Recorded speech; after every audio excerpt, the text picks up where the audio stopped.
walk in, and I mean, my really close friend is in the room next to me, so I saw her, and another teacher followed me in behind me and was like, where are you going? Like, what are you doing? And I was like, oh, it's just casual, so I decided to wear a maxi dress. Still holding true on that the one element of the outfit. That was casual. And so then the close girlfriend was like, you're dressed in a long black gown and you have a shawl draped across your shoulder and your jewelry is the most. And I was like, oh my gosh, this is a runaway outfit. That's what I call when you just start out doing a little bit. Something simple. And it turns into the most. And I wonder if people have that experience or if they have a friend that does. Oh my gosh, yes. Because runaway outfit. Runaway outfit. Yes. It happened again to me at my son's basketball game because you want to be chill. You want to be chill at the game, and then you put on a cute little statement tee, and then all of a sudden, like this one thing leads to another. Blanked out necklace. And then it's like the beat face, or the fake cat eye glasses that I wore. So studious. So I don't know. I feel like that is the issue when my friends think that I'm doing the most whenever I show up somewhere. When really, this is true. We do feel that way. I know you guys do. Like when you say, is Sharifa gonna be there? I know she's gonna try to take pictures, so let me be cute. I really am not thinking I'm gonna slay, or whatever. Because I don't. Not your heart. It's not even. It's just I'm putting these outfits together, and they are runaway. They just go. They keep going. It keeps going until it's time to leave out the door. I need you to maybe call it quits a little sooner. Maybe it won't run away if you just stop. Like, just never start? Or like, okay, stop at the necklace. Like, you don't have to keep building and building and building and building, because that's clearly what you did with this maxi gown. I mean, maxi gown. I mean, this shawl. Oh my goodness, it was hilarious. Like, when I looked down at my outfit, it was that moment of realizing, like, oh my gosh, I didn't mean to do like this at all, but it looked like I looked like. Yeah. Listen, if y'all want to see the runaway basketball outfit, please check us out on Instagram. It is on there. You will see her with the statement tee, the bling necklace. I mean, she did still look cute and casual, but it might appear as a little dressed up for a 11-year-old. We weren't going to see the Hawks. And those moms probably were like, look at her. What? They said, look at this heifer. She is a CEO. She thinks she a CEO. She ain't no CEO. So that was my moment in t-shirt. Dress down Wednesday. I guess I'll just stick with the jeans and, I'm going to need you to conform. Classic t-shirt and sneakers. Yeah, I don't do the sneakers though. And for people who aren't educators, let me tell you. Jean weeks, jean days, like seriously, those give teachers life. Yes. There are some people who are uncomfortable with the jean days because we don't necessarily wear jeans often, and I am one of those girls. Yeah. I have since conformed because I did show up several days being overdressed like you. But like not to that extent. I didn't have on a gown. I wasn't ready for the red carpet. However,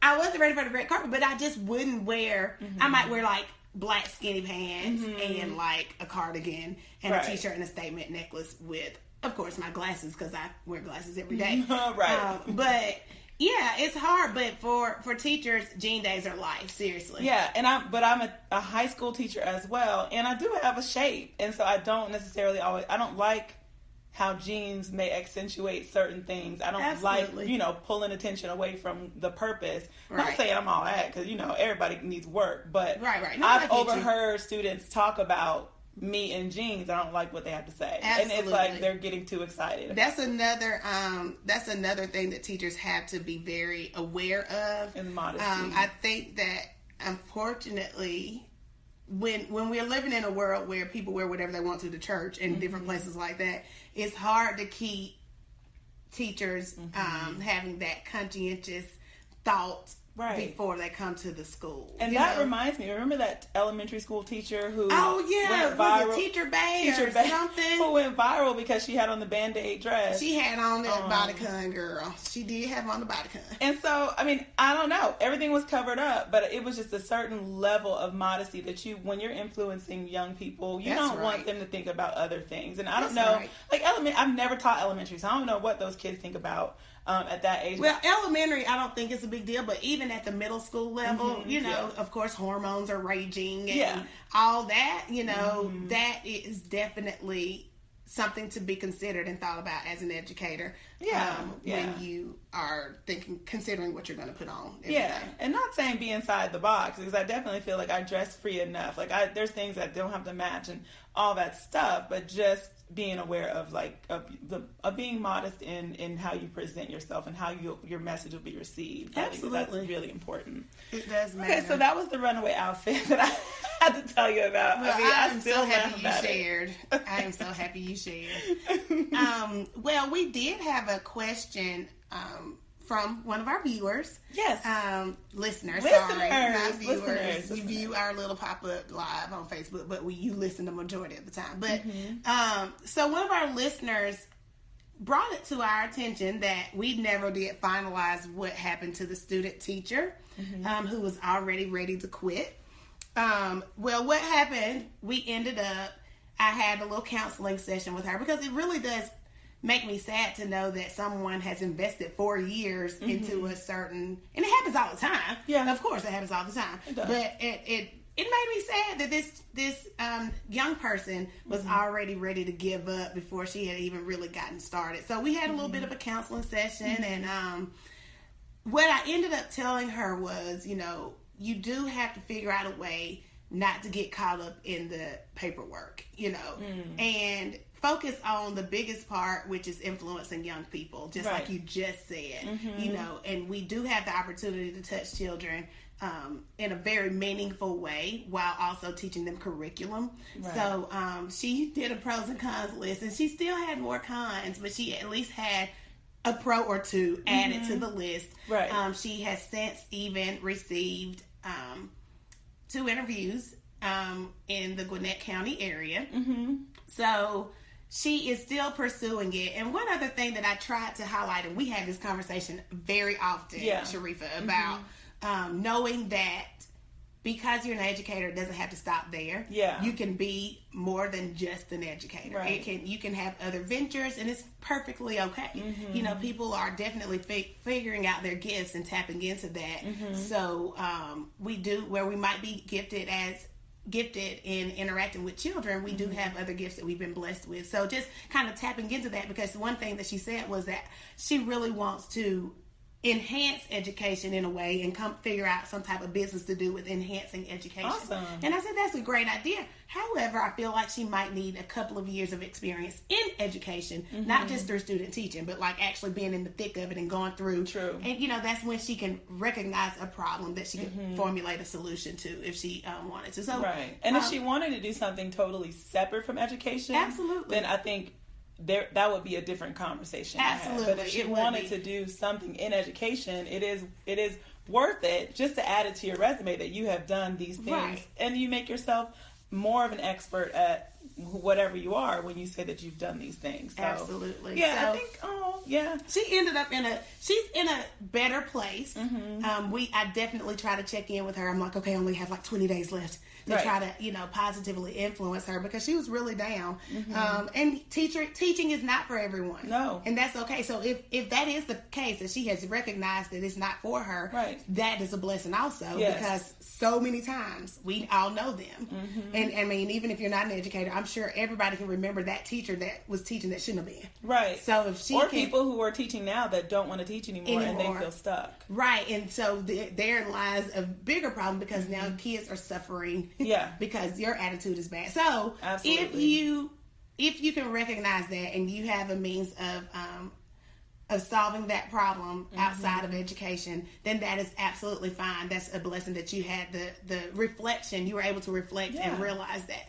But I did feel like there was a glimmer of hope with this young lady, that she does have something to give. So I did want to try to cultivate what her original idea was. But if at the end of the day she don't want to do it, great. I'm glad she recognized that. No, yeah. And also, we had another question on one of the reviews that we got on iTunes. We are looking forward to reading you guys' reviews. It's awesome to read those. And also, if you have questions, make sure you email them to us so we can continue to add them. And we had another question that had to do with education, so I guess we can address it during our teacher talk. All right. It says, seeing as you're two great educators, I was hoping maybe you'd be willing to give some advice or insight on parents' role as it relates to being active in their children's classroom experience. I have two girls, 3 and 5 years old, and while I want my kids to get as much as possible from the classroom experience, I don't want to over-insert myself. What y'all think? Kisses, kisses. Love it, love it. Now, I'm in this place right now. So, I have a 4-year-old and a 7-year-old, my two little ladies. And I'm going to be honest, with the 7-year-old, when she was first starting school, I went to every single classroom party. Yeah. And now, obviously, with my 4-year-old, I have not done that as much. But I don't feel the village helps me. Right. I mean, the village. My parents will go and do little things. Now, big performances, I'm there.